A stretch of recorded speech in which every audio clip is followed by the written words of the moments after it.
Hello, welcome to the World Storytelling Cafe. My name's Amanda Edmiston and I'm a professional storyteller based in Scotland. But my background is in herbal medicine. So what I like to do is share in particular stories about plants, how we use them for food or in healing remedies, how we use them for shelter and about how we feel about plants when we take a walk into the dark, wild wood. The stories I'm going to share with you today are about a plant I love, the apple tree. We have a saying in Britain, an apple a day keeps the doctor away. And I think it's rather lovely because apples are so full of vitamins and minerals that they probably do a little juicy bite of good to your health every time you have one. I'm going to share a couple of stories with you. And the first one I was told by my mum. My mum is also a storyteller, and she in turn was told this story by an old friend of hers, a storyteller called Mary Medlicott, who was her mentor.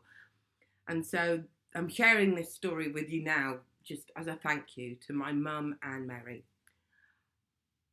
It starts with an old woman who lived on the edge of a village. No one could remember her real name because for as long as anyone could tell, she'd just been known as Old Misery. She was so grumpy and bad-tempered. The only time she was happy was when she was out in her garden, and she had the most beautiful garden. But she hated anyone coming into it. Her favourite thing in the garden was an apple tree. Its gnarled bark curled so that it looked like a face smiling out at her. It had broad branches that in the spring burst into soft green leaves, and then a whole confetti of pink blossoms would arrive, fragrant and dancing through the air as they fell on a spring breeze. After the blossom would come green apples that grew bigger and bigger by the day. Now, the apples eventually would start to sweeten and become tinged with red. And at this point, the old woman knew they were just about ready to be picked. Here was the problem. This was really how she'd got the horrible nickname Old Misery, because she never, ever got to eat the apples. The night before, she planned on picking them when she knew they were just about to reach their very best.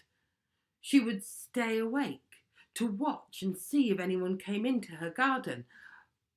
Every year, she would fall asleep not having seen a single soul, not so much as a magpie swooping in to peck those apples. But every year, the next morning, she would get up and take her basket, go out into her garden expecting to harvest a great bushelful to make apple pies and sweet juice, jellies and chutneys, only to find that her treasured apple tree was bare. Not a single apple was left. Every year, a thief would come and steal them all away before she'd had so much as a bite. She couldn't really be blamed for being so grumpy. The years went by.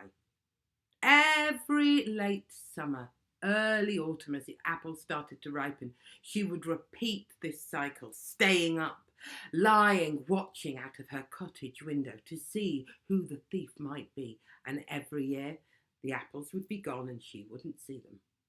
She got lonelier and lonelier and grumpier. One day, just as she was going out into the garden, something strange